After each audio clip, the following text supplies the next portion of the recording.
As you log on, please say hello, say where you're from, and we will get started in just a minute.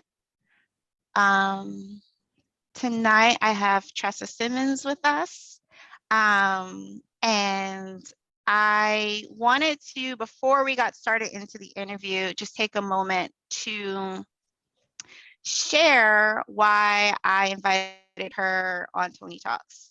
So, as you know, our conversation is called A Conversation About Healing. Tresa is a writer with 13 Moons Magazine and After Dark. So I kind of knew her a little bit around the community, but didn't really know her. So just real quick about me is I love the idea of conversations. I love that conversations play such an integral part of healing and being seen, and people holding space for you. Like there's just so much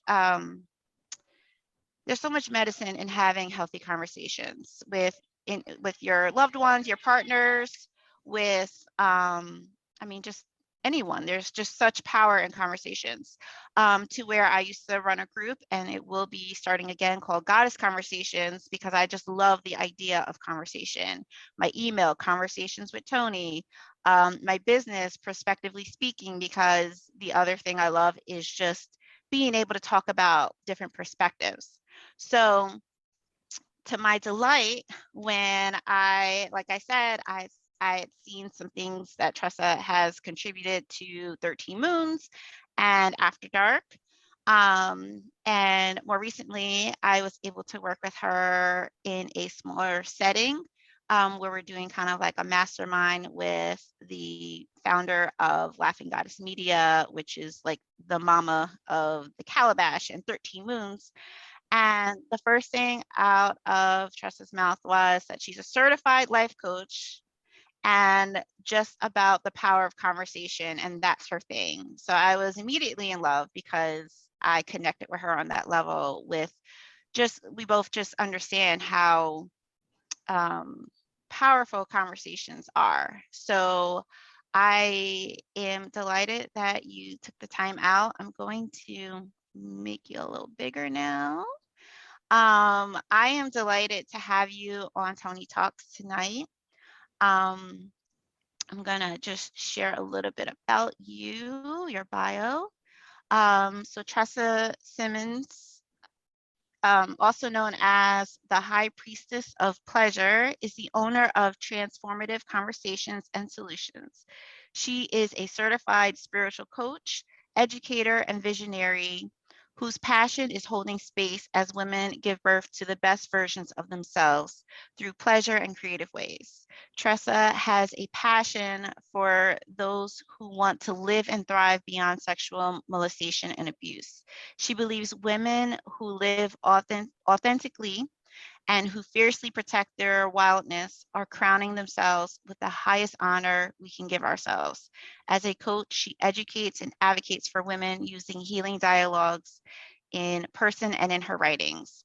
Tresa is a blogger, a writer for Magical Mystic newsletter, a co-author of the anthology Empowerprenuers, and the author of Finally Naked, an almost 60-year journey to self-acceptance, a book of poetry telling her healing journey. She is also the creator and one of the hosts of For Jumping into the Deep End, a vodcast that focuses on recapturing the forgotten women. And once a month, Tresa holds conversations with a sister, where she invites others to join the discussion on essays, poetry, and books. And her motto is Conversations Heal. So welcome Thank to you. Toni Talks. Yes. Oh, thank you. Thank you. Thank you. It is a pleasure to be here. Awesome. That was a mouthful because you do so much. Your medicine, you just have your medicine sprinkled in so many different ways. But my first question is, tell us a little bit about you in your own words. That's a good question because I was like, I'm not the bio. So let me say that I'm a woman who loves other women. And it wasn't always that way, but not because I despise women. It wasn't that I just was not connected with the beauty of having sisterhood. And so I'm a spiritual coach. I do believe that conversations heal. I feel like I'm a bridge for other women's healing. It took me a while to understand I'm not a savior. I don't save women. I don't heal women. I'm a bridge to their healing and help support them in their healing. Um, I am a visionary. I am really weird and unique, something I'm just so learning to embrace because it kept me depressed for years. It kept me trying to fit in when I didn't fit in, wasn't supposed to fit in. Mm-hmm. I don't know if that's quite what you're looking for, but because I know I wear a lot of hot hats and the things that I do, but that's not always who I am. Like I'm just beautiful soul, this spirit that just love life, Mm-hmm. love, wanting to see us all um, win, live, grow. Um, I love beautiful things. I love art. I love creativity. And a lot of this that I'm finding out about myself, like, is, I'm like 60 now, just turned 60, but it's like been like the latter part of my years that I'm really starting to say who is Tresa and be able to answer that question. Okay. I think that's beautiful. And you brought up something that you mentioned in a post recently that I also commented on about being weird. And I love that. I love that you finally feel comfortable being, quote, weird, which is really just being unique, right? Like that's what being weird is just allowing yourself to be unique. Um, can you tell us a little bit about your journey? Like, how did you get here? Like, how did you find, um, like, how did you allow yourself to embrace your weirdness and embrace your gift and your medicine? Like, tell us a little bit about your journey. Um, so just briefly from a little bit about the beginning, and I'm just going to kind of start from the middle. Okay. Well, even from my birth, my mom said coming into this world, I don't know, maybe 2 weeks after I got here. So she said I just cried for like 6 months straight. Well, you know what I Mm-hmm. mean, straight, just cried, cried, Yeah. cried. Nobody could just console me, nothing, nothing, nothing. And it just nearly drove the family crazy, but that was what it was. And then about by the time I probably was a toddler one, somewhere in there, she just said I just stopped talking. And not like I was totally mute, but she said I could play for hours by myself. I would just have a pot in the pan and would cry if anybody tried to bother me. So I feel like I came into the world understanding that my journey from was going to be, there was some complications, something going to be going on with my journey. And Mm-hmm. even though I believe that we choose to come, I still feel like after I made that choice, I was like, what the hell have I done? So I Yeah. come, so I come in crying and stuff, and then I'm really mute. But during that time of being mute, in that quietness, what we kind of call meditation and things like now, I really was connected in a way to the divine is the best I can say it. So always find me out talking to the moon, like just dreaming. Like I would, if you've ever seen those church book, those Bible books, and you see pictures of Jesus, disciples, and Jesus like that, I would literally have dreams in full color. All my dreams have always been in full color. They did not become black and white after I got molested and I started going through trauma. My Mm-hmm. dreams became black and white. I used to see planes dropping out the sky and all kind of stuff going on. So in that time, I felt like there was a connection, such a like I returned back to myself, and in that time was just connected in ways that I didn't know, and a lot of that intuitive and all that stuff guided me. So we get to a space that now um, my mother moved us to another state and some traumatic things happened. And I'm trying to figure that out. So in my own way, I now understand, and I'm not against Jesus, God, but I'm more into spirituality. And I understand that even in with Jesus, you can give your power away. You just like we don't have to be responsible for nothing because Jesus gonna fix it. And this is my understanding of, and this is my journey. So I'm telling my journey. So Jesus gonna fix it. So everything, and then I kind of got into this thing. You either could choose. Then they have these scriptures that you either could choose God or man. So I always was trouble between one or the other. Feel like I was dancing, like I couldn't have both, one or the other, and including. So as time went on,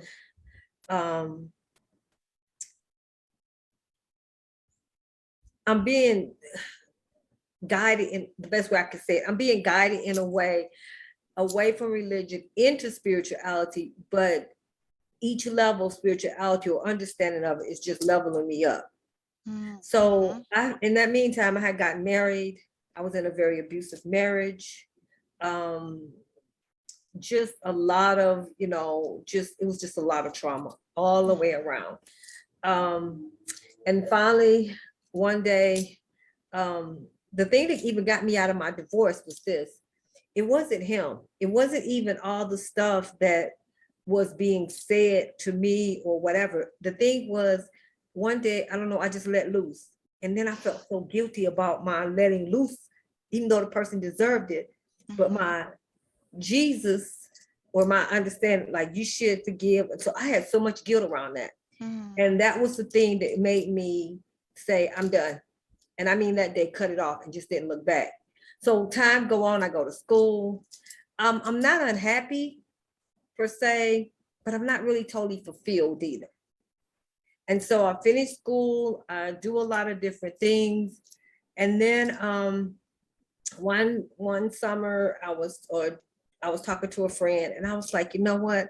I really want to start a book club, but I didn't know what to call it. And she heard me say it so many times. She was like, you know what? She said, pretty much you need to shit or get off the pot. And she was like, what are you going to do? And so I was like, well, I don't know what to name it. She said, and I said, but I want it to be meaningful dialogue. She said, there you go.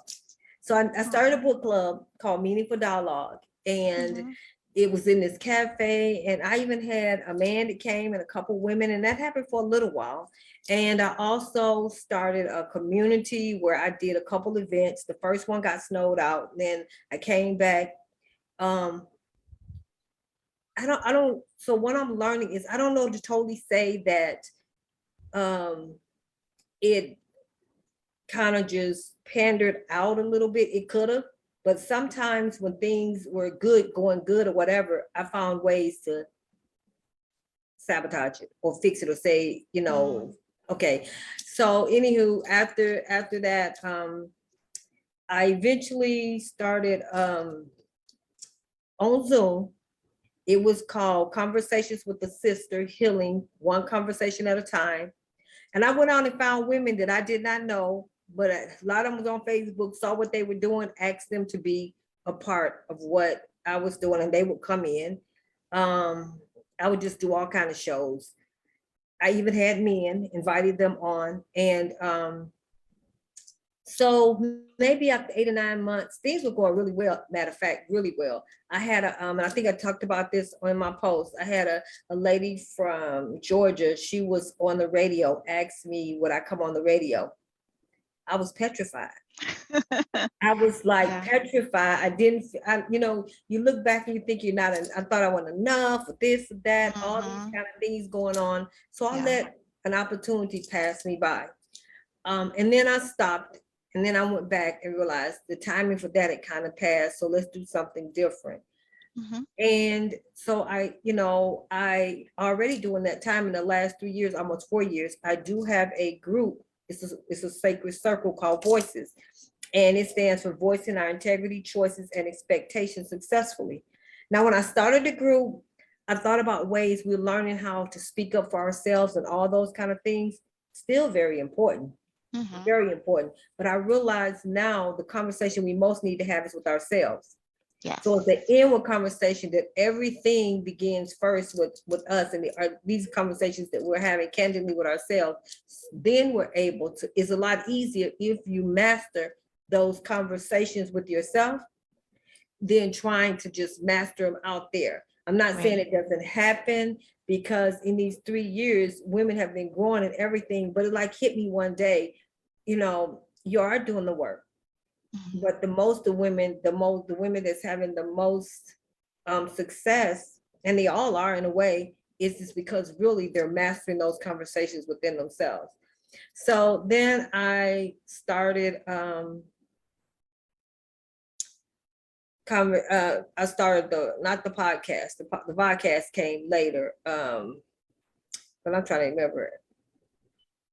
Let me try to think, because I was Okay. talking so much, I forgot which one I was No, you're doing. fine. I love hearing your journey, and it's just showing that, like, you, even though that radio spot came up and you self-sabotage, it seems like you do that a little bit, like you were doing that, or where you talked yourself out of it, but you still were able to kind of flow and still create new things and new ways to help other women and still continue to express yourself and grow.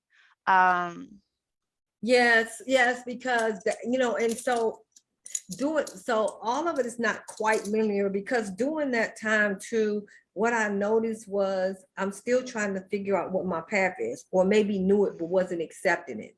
mhm, So because when you think about voices, you think about the vodcast, you think about all the things, because even when COVID hit, I did something called a night on the town in our PJs, and I had women coming together, just women, because you're stressed and all yeah. this is going on and you're at home. And so we Yeah. would come together, and I hired the comedians to come in, and we Oh, did poetry, and it was not on their dime, it was on mine, to give women to give back, because they were I love struggling that. with Yeah. all this stuff. So I feel like that, and a lot of things weren't linear. So like I said, I'm trying to figure out where, but what I noticed in almost everything that I do, fast, flourishing after, sexual assault, whatever I'm doing, there is some form of coaching involved.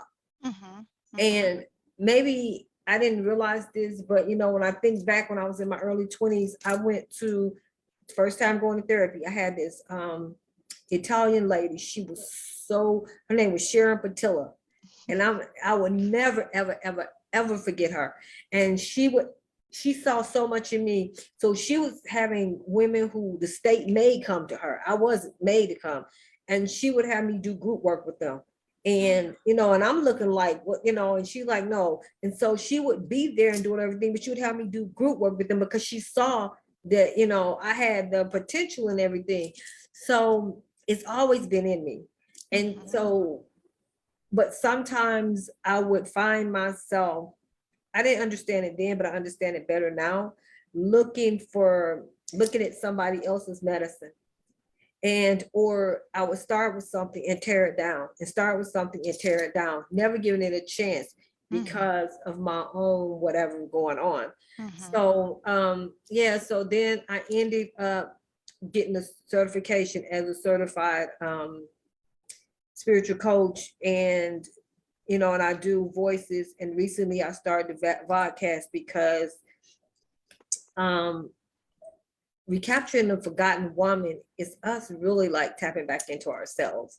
And so I really wanted to give women, and it was really made for older women. There's nothing Okay. wrong with the younger women, No, I but love that. but the older, and so we do have younger women, because my daughter who's in her 30s, she listens to it. But my thing is, well, she's close to 40, but the thing is, a lot of times these women our age just have not had the expression of anything. So Mhm. giving them an opportunity, but it's growing, I feel like, into a multi-layer of women of all ages. But when I started, I really wanted to speak to those women and begin to, like, speak to their souls, help them to understand, we're not dead because we're 50. We're not dead because we're 60. We're still very much alive. The living comes from, the energy that we carry. And And you so, have that wisdom. Like, there's just so much wisdom when you become a certain age, or just after you've been through so many different situations and just life. Like, you just have wisdom to pass along. And, it is important that there are spaces for older women, for younger women. Like it is important to have those special spaces for them. And of course, people are welcomed, but like specifically for them, made for them, because like you said, um, like, well, not everyone has done the work you've done. Like, let's be real. Not everyone has done that work. And even when I wrote in your post the other day, it took my mom, like my mom is 74, I don't know, somewhere like that. It took her a long time to be able to fully express herself. And I think I saw that growing up. So I'm glad that I'm able to step into who I am a little earlier so that I can let my daughter, who's almost 11, step into her self-expression earlier, So, and you have a daughter, you said, so there's that work is really important to hold that space It for that is. woman. It is. And so during the time that, and actually I have 4 daughters and 2 sons. And so Okay. 3 of my daughters have been pretty much, like I have women that's been there from the whole time. My two of my daughters, um, well, 3 of them had been there probably like the first half of the year when it first started and keep coming. That's the one thing about it. They keep remembering they don't keep remembering in a negative way, but they remember where I was and where I am now.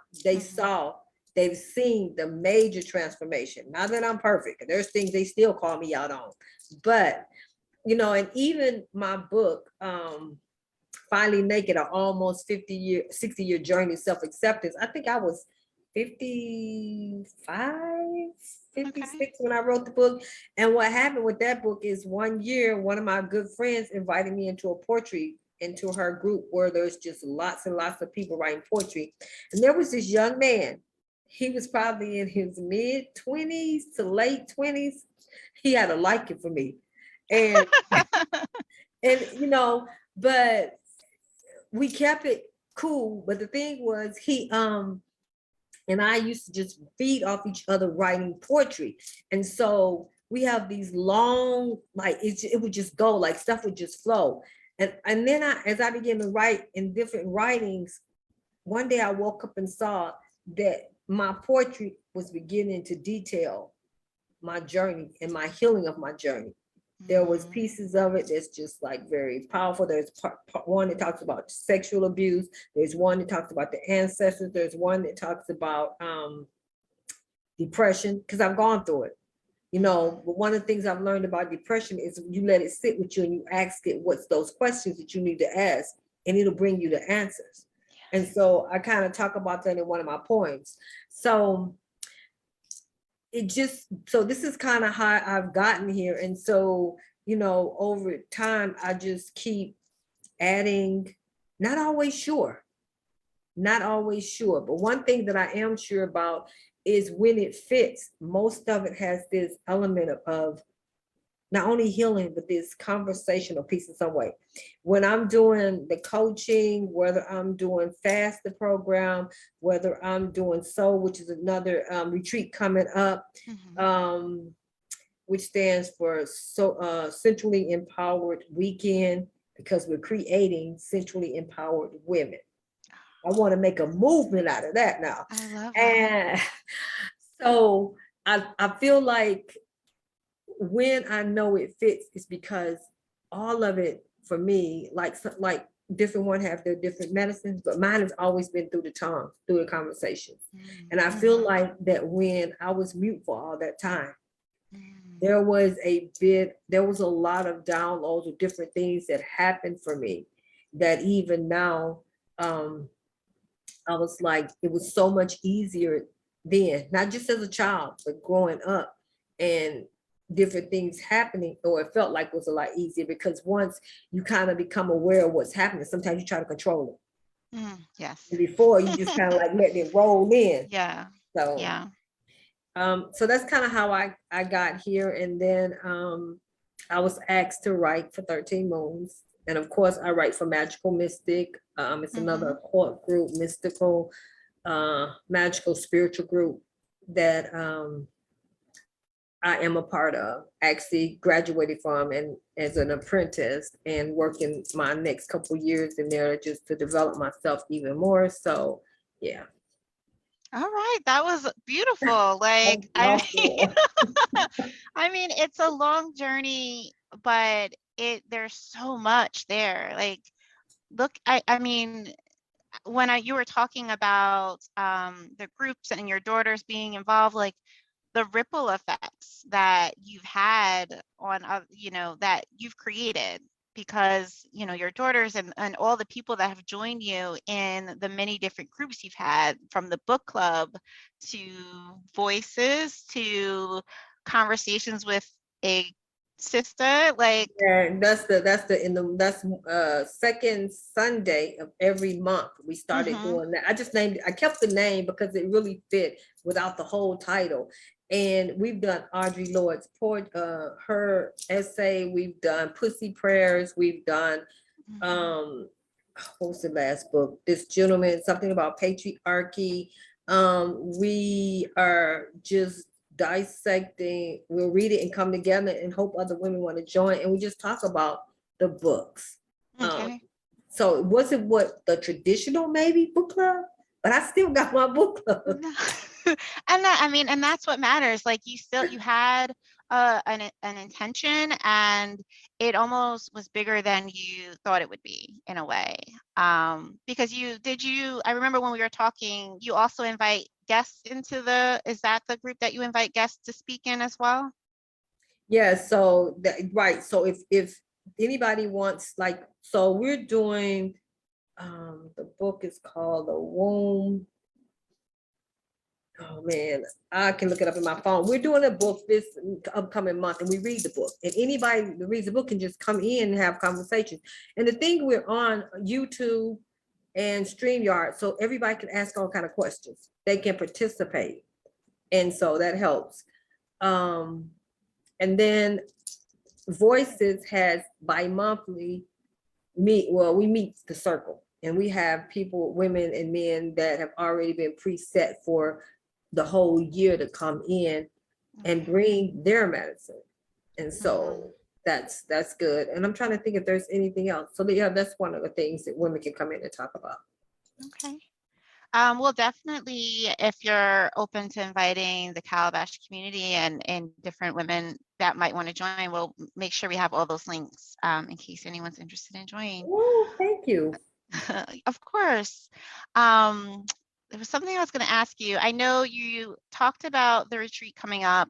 Um, First question, you wrote a book and you have different writings that you've been doing. When did you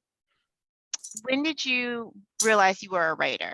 Like, where in your journey did you realize, like, this is a good way, a good way to get this story out of me? Like, when did you declare yourself a writer? Oh, you know what? That's a good question because I never thought about it. Like growing up with all the trauma that I've gone through, I journaled a lot. Okay. And probably I need to get back to that. I'm feeling called back to that because it really does help. Mhm. Um, I don't know. I remember telling my friend who like watches the watch keeper over the group, and she had written her own book. I want to write a book, and she just said, "Do it." But when I actually knew, I'm not sure because the poetry was just different pieces. And one day I had an aha moment. This is your story. Mhm. Um, so yeah, you know what? I can't honestly. So you've just always been a writer, I essentially. guess in myself, I've always been a writer, but this is a different type of writing. Gotcha. It's just a Okay. different type. So let me ask. I know that you have okay, so the retreat. It's first off, let me say how much I love how you name your things. Like, I'm all about the voices, each letter stands for something, the retreats. So is that so? So SCW? How that's every it. letter like how you make it a word. Like, I love that. Um, but I know the retreat is about sensuality. Um, And I know you also write for 13 Moons After Dark, and that's part of your medicine. How do you feel that, I guess, expressing your sensuality or learning about it, how do you feel that relates to healing? I think, well, first of all, I feel like anything that's rigid, don't have any bend in it, like they say, the tree that can't bend breaks. Mhm. And we as women who have no bend, and I guess that's what I would call our sensuality. Like we're not tapped in, so we're hard. We're hard in just different spaces, you know. And it's hard on us. Like for example, arteries. When they get hard, they just you can have a heart attack. So the Mhm. body has its own way of letting us know that when they're stressed out. And I think sensuality gives us more laughter. We Mhm. find more pleasure, more joy, more fun. It's like we look forward to just having fun, even if it's with ourselves. We find things that elevate us. Like when I had my children, because I had been, like I said, through so much trauma, one of the things was I had kind of learned how to just keep swallowing. Didn't realize the damage that it was doing to me, but just swallow. I could literally take a ball of pain, ball it up, literally feel it balled up, and gulp it down. Oh, And um, man, I ain't thought about that in a long time, but that's what I would sometimes do. And I remember when my children came, like, so first of all, when it came to my son, he was a blessing anyway. I remember after that moment, I knew I was pregnant. I had just gotten up and I just knew I was pregnant. And 9 months later, I knew it. It was like I was in three spaces at one time: the past, the present, and the future. I just knew it. And here he comes. And by the time his twin sisters came, I had a lot of unprocessed rage. And I was just, I could only stuff so much. And I could only deal with so much. And now we had added children. And I found myself screaming at my one of the twins one day, and she looked at me and my heart dropped, like literally dropped. And I was like, I can't do this to her. So I committed to shutting down my emotions. But you shut down your emotions, you shut them all down. You can't just shut down one. And so yeah. I feel Yeah. like that part of that was the next 20 so years of not speaking up, not doing anything because I shut my emotions down, and our emotions are needed. They're like very they guide us in different ways. So in that, I feel like when we tap back into our emotions, which I think is connected with our sensuality, like how would you know joy? How would you know when it feels good? Those type of things. Mhm. Um, I feel like when we tap back into them, it helps us to live a vibrant life.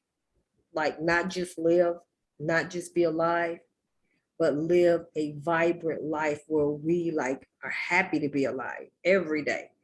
Like that water over there, like I'm so grateful for that water. Yeah. Look at my skin. I thank God for my skin or whatever it is that we find. We find pleasure in just about anything, and hence the priestess of pleasure. Mhm. Um, the very fact that I'm on a journey to develop centrally empowered women, um, but also pleasure is very important to me. And I'm not just talking about sexual pleasure. Mhm. Mhm. I'm not just talking about sexual pleasure. Um, so I hope that answers your question. It does. It does. And I love that saying you said about the tree, like a tree that doesn't bend breaks. Like I've never heard that before, but that makes sense. Like when you are like, if you do think about a woman that is just, I want to say more in that masculine energy, she's more stoic versus someone who is embracing that feminine, that divine feminine energy. You can tell she moves differently.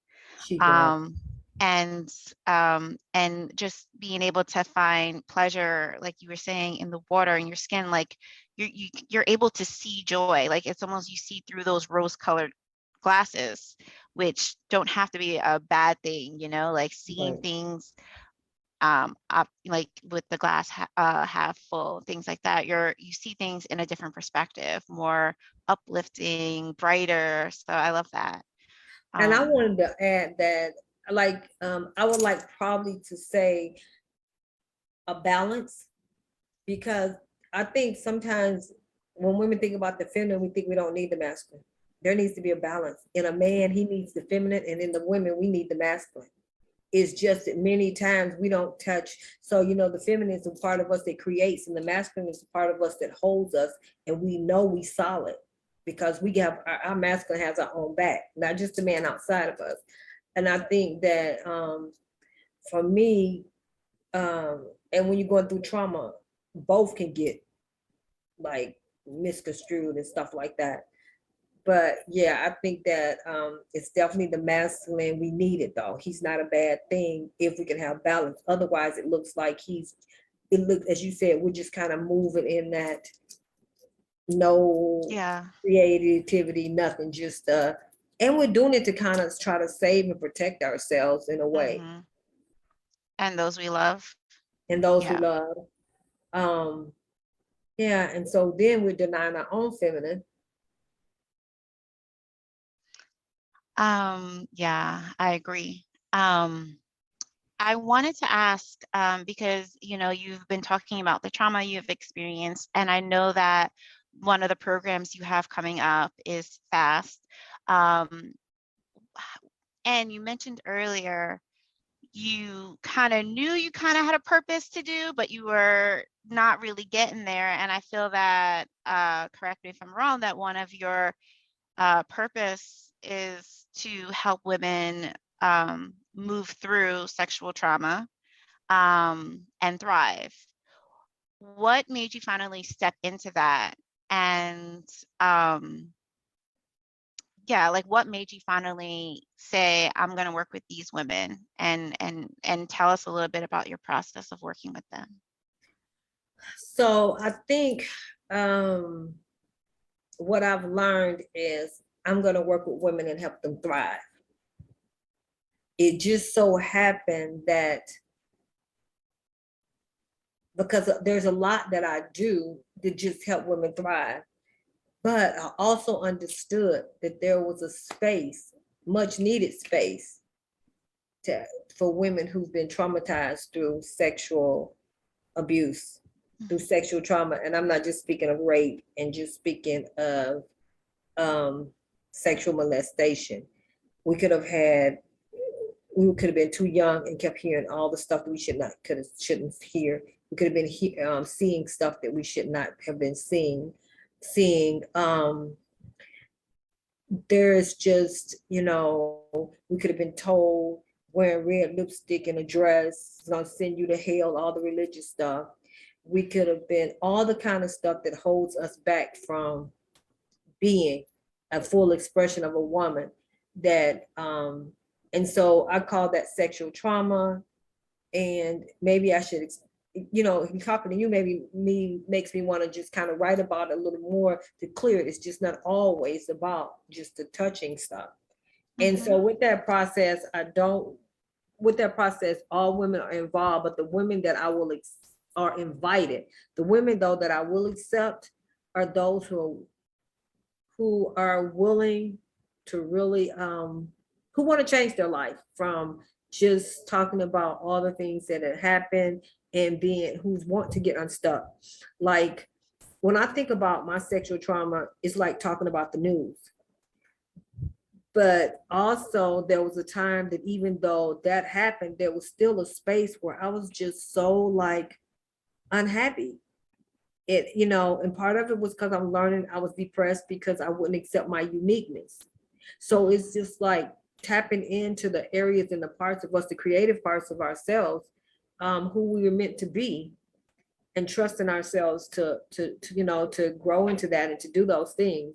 So there's going to be creative stuff going on. There's going to be you know, a lot of writing. There's going to be the conversation. Um, and there, I'm sure it's going to be tears and stuff, but those who just want to talk about, and this is not meant to be disrespectful. So let me say it this way. Those who have not, who are not ready, who have not healed enough, who may need clinical therapy, that kind of stuff to help them to get past a certain spot. Then they may need to do that and then come into the program. I did a 6 month, it's called a 6 month juicy woman's rites of passage. There was a lot of, and this was like a couple years ago, a lot of journeying, a lot of things going on. And when it got to the sexual abuse or something, and when I was writing about that, I was starting to find myself in such a depressed state and all these things. And I remember one of the ladies said, I don't remember what I said to her, but what she said to me is, this is it. You know, it's not like it's tomorrow. This is it. You're in the process now. Like, this is your process. When you deal with this, you're moving over. But this is the process. It's not like you could stop and then tomorrow. No, this is it. It was like, it hit me like a ton of bricks. And she had also told our instructor. So our instructor called me, and I remember this like it was yesterday. I was like, in my head, I was like, I don't care what she say. I don't care what she say. I am not quitting. I'm not quitting. I'm not quitting. But she didn't want me to quit, but she did feel like I need to maybe reach out to a clinical. And so I reached out to my therapist. And I think after 3 times, I was good. I just got over the hump. Right. And so that's why I say it could be a supplemental for women that's already, you know, dealing, you know, they have that going on. The clinical part, this could be a supplemental if, you know, and if they need therapy or whatever while they're there, clinical therapy, I encourage them to do it. They'll also get 2 coaching sessions with me. It's a 12, it's 6 months, so it's 12 sessions. Wait, no, that's not right. Yeah, it's 6 months, so it ends up being every 2 weeks, so it's like 12 sessions. Okay. So yeah. That sounds really powerful, really juicy. Like there's a lot of healing that will take place there. And when you were talking, it made me say, or I heard, it was like healing happens in the present. Like you have to be present in the moment to heal. You can't be stuck in the past. You can't be stuck back there because that's where you just can't heal back there, you know? So healing happens in the present. Um, so that is your fast program, and we will also leave a link for anyone who might want to, who might be interested in joining. And I'm sure that it's okay if they reached out to you if they have It any is. questions. Right, and Okay, it starts I think it's June 21st, the summer solstice. the summer solstice. Yes, yes. You know, one of my favorite quotes is there's this Native American boy, and his grandfather's talking to him about what, you know, he tells his grandfather, you talk about different things, like on one side it might be the good, this, and then on the other side it might be the things we consider bad, this. And he says, well, who's gonna win? Because there's always this war going on. And grandfather says, the one you feed. If you're living in the past, you're constantly feeding the past. Mm-hmm. But if you can remain in the present, then this is where the healing work does work. Mm-hmm. Absolutely. Let's see if there are any questions. If there are any questions, please drop them in the chat. Let's take a moment to look through there. And Astara, I know you are in the chat. If you see any questions that are back there, please drop them so we can get them answered. I see some comments about totally relate. I embrace my weirdness now too. Let's see. Da, da, da, da, da. Just so much love and feedback about just relating to what you're talking about here.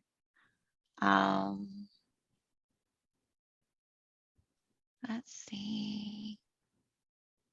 Yes, women who are older really need a voice to find and express our truth.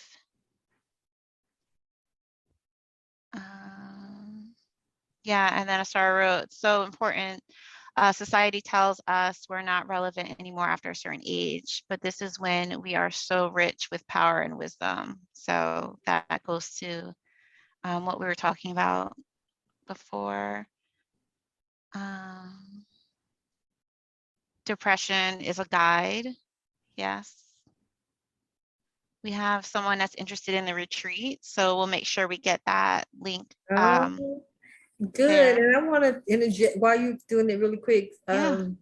I love this community because I found out when you posted about Sarah, the photographer, Mm-hmm. she will be the photographer at the retreat because there'll be two boudoir shot. You can either do a boudoir shot photo shoot or a nude photo shoot, whatever the women feel comfortable with to express themselves. And that's part of the fee that they pay. And she's gonna come in and she's gonna be doing the shots. I want to really give the women something. And if you are part of the VIP, you will be a part of the pajama party, and you will also be part of you'll get a 90-minute Thai body work, or you'll get 90 minutes certified. She's a certified body worker. And then everybody gets the same thing, but those who are VIP gets a little bit more. So Sure. I wanna say that. And so I am very excited because we talked today. I I was like, love that. Can I tell you, like, that is why I'm a part of the Calabash. That is what Astara and Natalie and myself, like, that was our vision, is the collaboration. So I absolutely love that yes, Sarah Lane will be doing the retreat, and I'm speaking with her in 2 weeks on May 31st. yes, So and we talked for, today, and, and I look forward because she's actually here in Arizona. I'm like, who am I going to get? And the universe just works it out. I mean, just works it out. So anybody here so there is going to be a gift. There's going to be two gifts for the first two women that pay in full. When we get to the retreat, there will be two gifts. Um, she is going to do a canvas pick. So one of their pictures that they get, she's gonna do it something in some kind of canvas for that woman, whoever wins.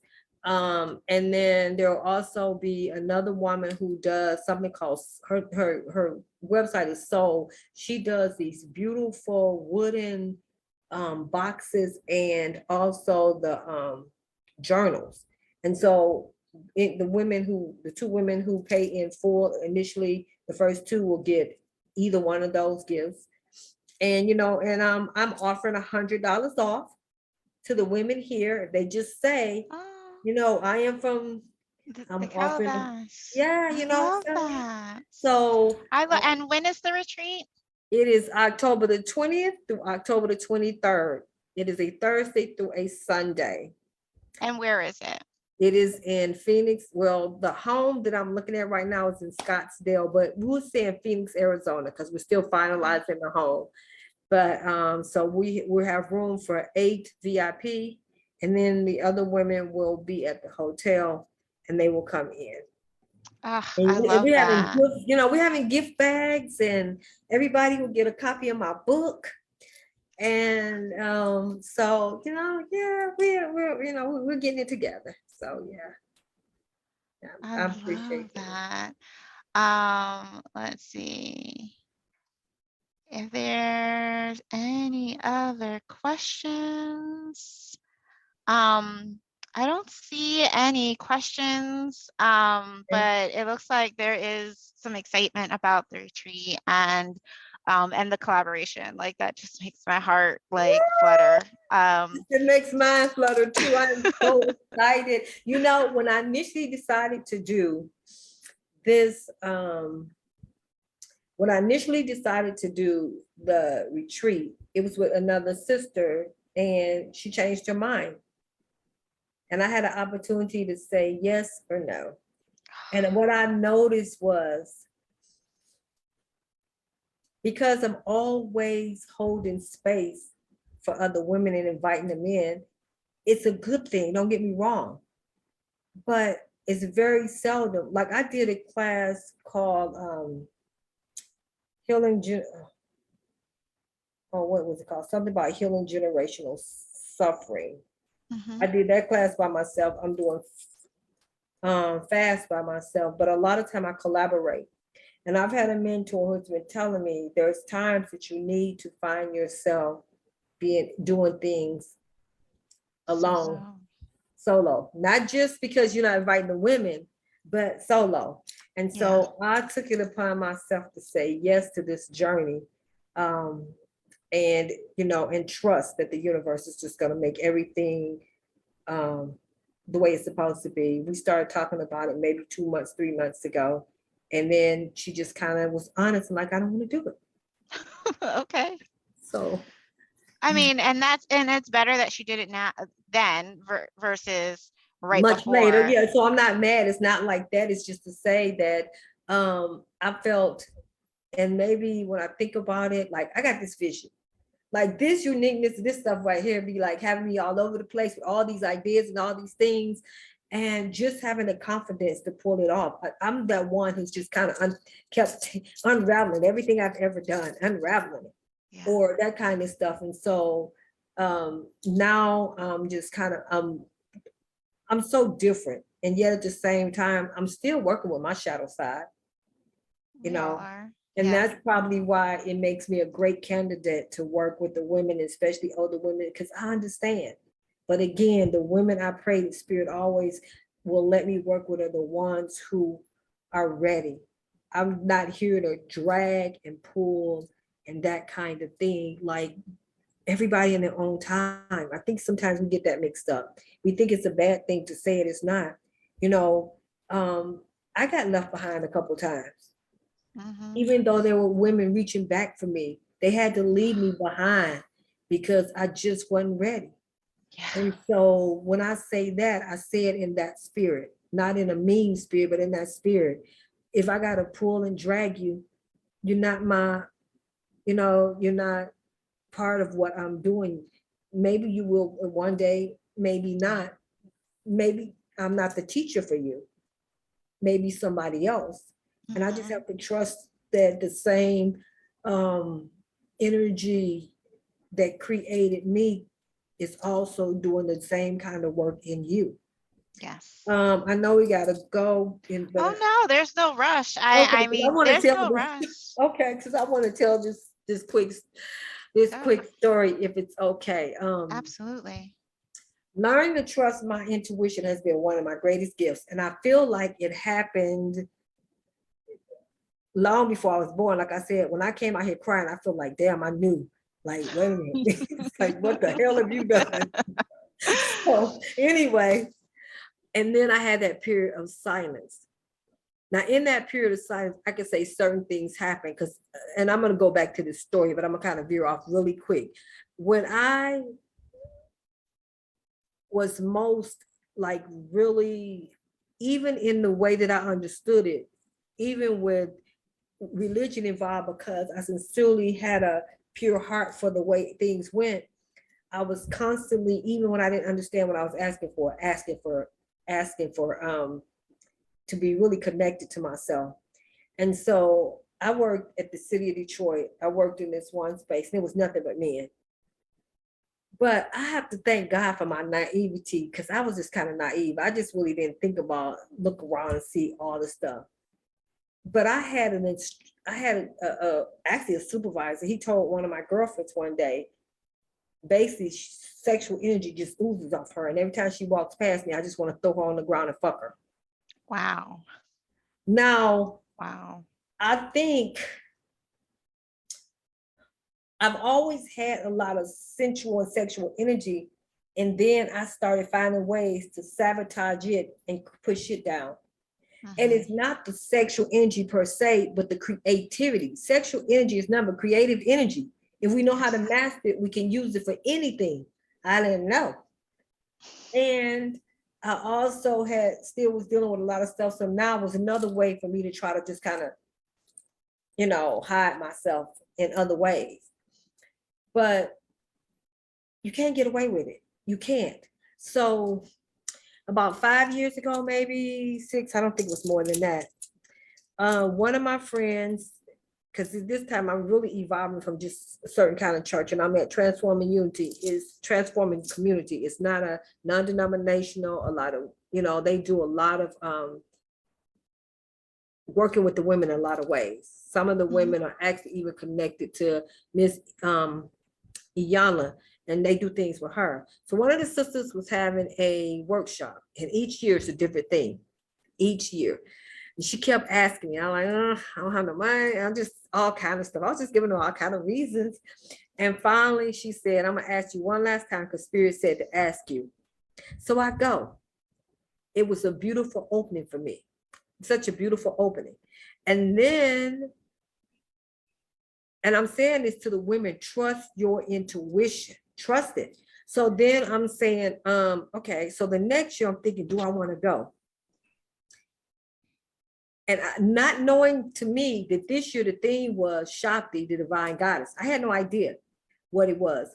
So one day I'm driving because I'm doing CPS work, and I see this thing that looked like my client wasn't home. So I'm just driving straight down the street, and I see what looked like a tall dog. I'm thinking, dang, this is a tall dog. Well, I get close to it, it's a deer. It is a deer walking across the street, but you in the inner part of Detroit, city part. Like there's this deer walking across the street, walking slow, look at me, look at the house in front of him, her, turn around and walk the other way. Don't even run. Then I was doing something with some workers and going to a house, and I get back in the car and it's this bird. Will not get off my windshield wiper. Just chirping, chirping, chirping, just will not. I'm seeing all things, I'm getting all these Visitors, in a way. visitors or whatever, right? I'm just getting all kind of things going on, happening with me. And when I get there, the card that I pull that year for who said, I will be your guide for the next year to help you walk through the divine feminine, was Rhiannon, a Welsh goddess. She is a, what do you call that? Oh, it was right on the tip of my tongue, where she changes, she shifts. Like a shapeshifter? Yes, yes. And she was a deer, a horse, birds, all of these things. So I'm saying to the women that feel led to come if you feel your intuition, because you never know. I'll give another one and then I'll be quiet. So there was an experience where how I got the name the priestess.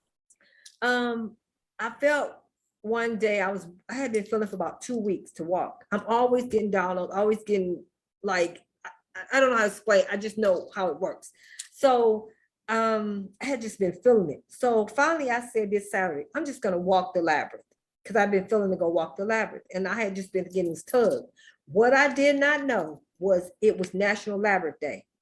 So I go down to where I walk the labyrinth by the pool, by the river and all this stuff, and it's this beautiful labyrinth. There's a Native American woman, she's a Cherokee, and her grandmother is mainly Cherokee, and I had done some work with her. And then there was another woman, she was a Caucasian woman, and she made labyrinths in Australia. So they come over, they talk to me, and all of a sudden they're like, can we pray for you? I'm like, okay.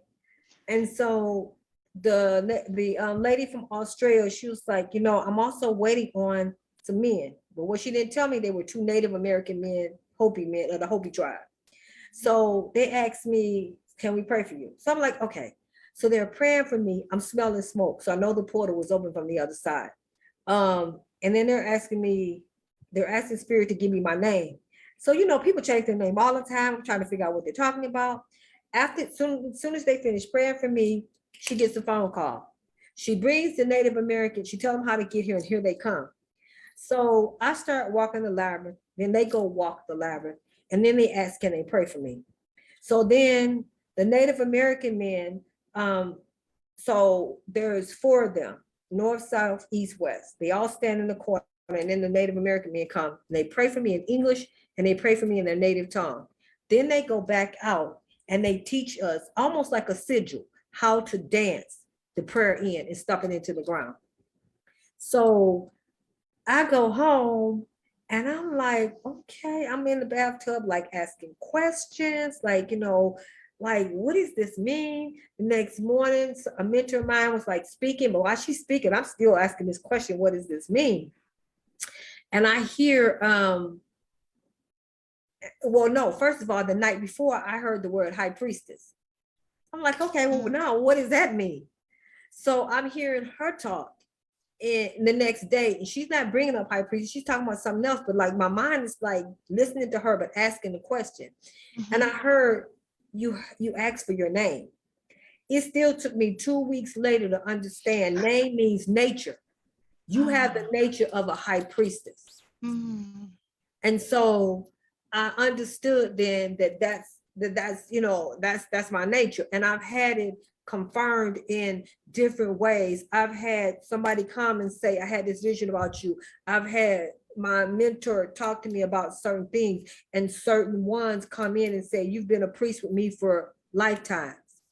Different things like that. So I want women to learn to trust themselves, because when I tell you my intuition has saved me, and that's why I talk about now reconnecting, because I felt like there was a period of time I kind of poo-pooed on her. She was necessary, or just did not engage her fully. Now my thing is like, which is part of what you talked about, living in using our feminine energy, and it's like just tapping back in, because as women, just as a woman, there is so much life in us, so many gifts, so much passion, so much intuition, all of this stuff that, and I'm not saying men don't have it. In my mind, I think women, because we're women, we may have, I don't know, maybe more of it or a different kind of way. But I think when men tap into their feminine, they get some of the intuitive stuff. But there's like, we are, it's like when we tap into the masculine, we get some of that, but we're not masculine. Right. So yeah. And so for women that just feel like, I don't know, trust, because those times that I really trusted were the best times of my life.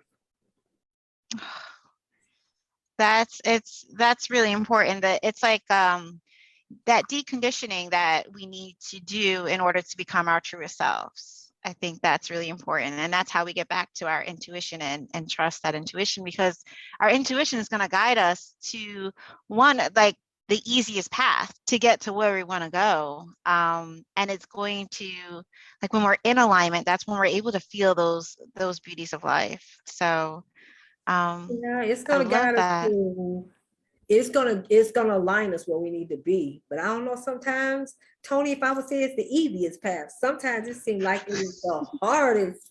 Not because it's necessarily hard, but I realize now the path that I'm on has me constantly facing the conversations that I had with myself.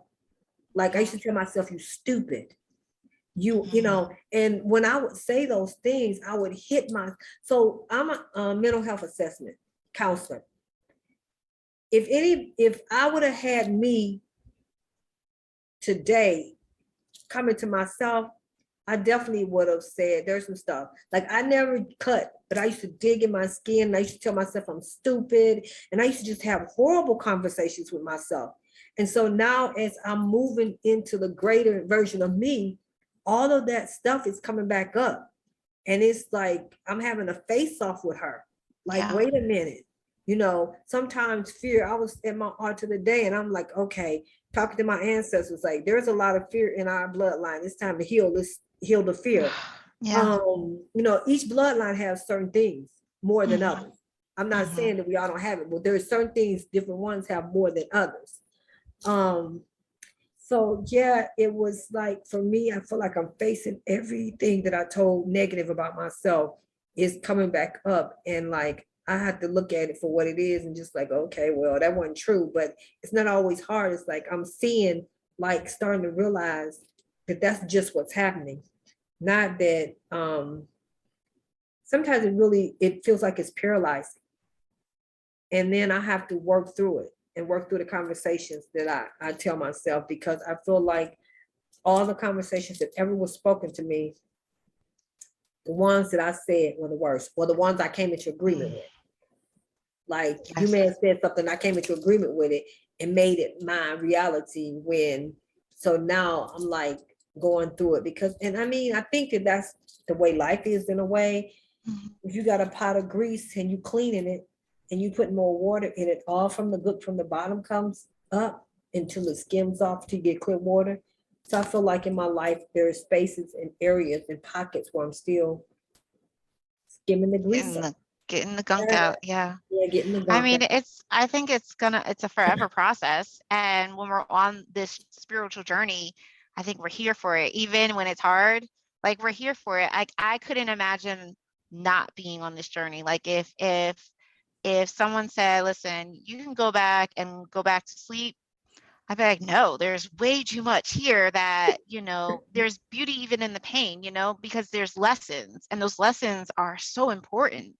And those lessons, and that awareness, like, and the ripples that come from that, like think of all the people you've touched. I mean, there's a lot of people on our call tonight that resonate. I am holistic wellness just says yes, fear in the bloodline resonates. Like just you speaking, this conversation is over here resonating with people and just creating ripples in people. So um I so appreciate the time tonight we Thank had. you.